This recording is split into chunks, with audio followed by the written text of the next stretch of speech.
एक बार भूपति मन माही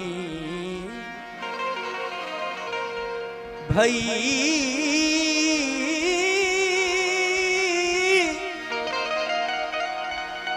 गलानी मोरे सुत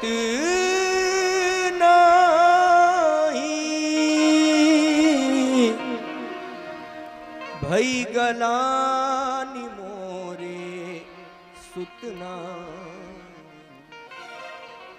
बोले दशरथ जी को आज मन में गलानी हो रही है, भई गलानी मोरे सुतना।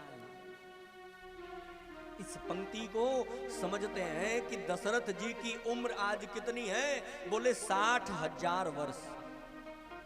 ध्यान देना, दशरथ जी की जो उम्र है वो कितने वर्ष की? 60,000 वर्ष की अवस्था हो गई, लेकिन आज तक कभी चिंता नहीं हुई कि मेरे पास पुत्र नहीं। लेकिन आज अचानक से दशरथ जी को ग्लानि हो रही है। क्यों महाराज? अरे जिस व्यक्ति का 60,000 वर्ष का जीवन व्यतीत हो गया, उसको कभी ग्लानि कभी चिंता नहीं हुई, आज अचानक से ग्लानि क्यों हो रही दशरथ जी? प्यारे, वर्णन आता है, एक बार महाराज दशरथ शिकार करने के लिए जंगल में गए थे। शिकार करने के लिए जंगल में दशरथ जी घोड़े पर सवार होके जा रहे थे। सामने एक हिरनी जा रही थी। दशरथ जी अपने धनुष बाण को हाथ में पकड़ते हैं और हिरनी को मारने का प्रयास कर रहे हैं। हिरनी भागती जा रही है, भागती जा रही है। दशरथ जी का घोड़ा भी हिरनी के पीछे बढ़ रहा है। दशरथ जी मारने का प्रयास कर रहे हैं। हिरनी आधे जंगल में जा रही है और हिरनी भागते भागते भागते भागते एक तालाब के अंदर घुस गई। और जब तालाब के अंदर वो हिरनी घुस गई तो अचानक से वह हिरनी मनुष्य के आवाज में बात कर रही है। हिरनी कहती है, महाराज आज आप मेरे पीछे पड़ गए हैं, लगता है कि मेरे प्राण को आज आप ले लेंगे। लेकिन ध्यान देना, मैं ऐसी वैसी हिरनी नहीं हूं।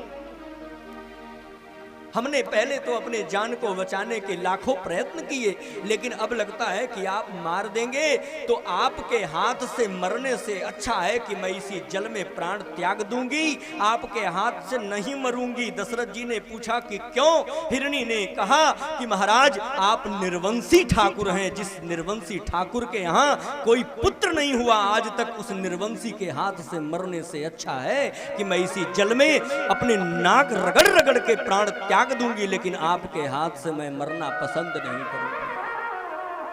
और जैसे ही हिरनी ने इतनी कठोर बात कही तो दशरथ जी अपने हाथ से धनुष बाण फेंक करके घोड़े से उतर गए। उतर करके आज विधाता को सोचते हैं कि हे प्रभु, मैं चक्रवर्ती सम्राट हूं, अयोध्या में मेरा गौरव है, लेकिन अगर जंगल के पशु मेरे बारे में ऐसी कल्पना करते हैं तो अयोध्यावासी भी बहुत कुछ सोचते होंगे। कोई कहता भले नहीं, लेकिन आज मुझे समझ में आया कि दशरथ के पीछे कितनी बातें चलती हैं। इस हिरनी के इतने जब नखरे हो गए दशरथ के लिए, ये मुझे ऐसा बोल दी। ध्यान देना, उसी समय दशरथ जी को ग्लानि हो रही है। तुलसीदास जी संकेत करते, एक बार भूपति मन माही भई गलानि मोरे सुत नाई। दशरथ जी को आज ग्लानि हुई कि मेरे पास कोई बेटा नहीं। और ध्यान देना, जब दशरथ जी को कष्ट हुआ तो दशरथ जी अयोध्या में जाकर के सोचने नहीं लगे। गोस्वामी जी कहते हैं, इस दुनिया में अगर कष्ट आए और कष्ट का निराकरण अगर इस धरती पर कोई कर सकता है तो एक गुरु कर सकता है और एक ईश्वर कर सकता है, दूसरा कोई कर नहीं सकता। रहीमदास जी कहते हैं, रही मन निज मन की व्यथा, मन ही राखो गोय, सुनी ठिलई हैं लोग सब, बांट न लई हैं को। सब लोग मजा लेंगे, किसी और से अपना दुख कहने की जरूरत नहीं। इसलिए दशरथ जी आज न किसी ब्राह्मण के पास जाते हैं, न अपने राज्य में किसी मंत्री से कोई चर्चा करते हैं, ना ही स्त्री से करते हैं। दशरथ जी सीधा गुरु जी के यहाँ जा रहे हैं, जंगल से सीधा गुरु जी के यहाँ गए। गोस्वामी जी लिखते हैं, गुरु गृह गयऊ तुरत महिपाला, गुरु गृह गयऊ तुरत महिपाला, हे गुरु गृह गयऊ तुरत महिपाला, गुरु गृह तुरत महिपाला।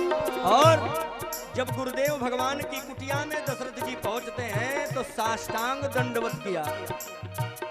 गुरु गृह गयऊ तुरत महिपाला, गुरु गृह गयऊ तुरत महिपाला, हे चरण लागी करी विनय विशाला, चरण लागी करी विनय विशाला।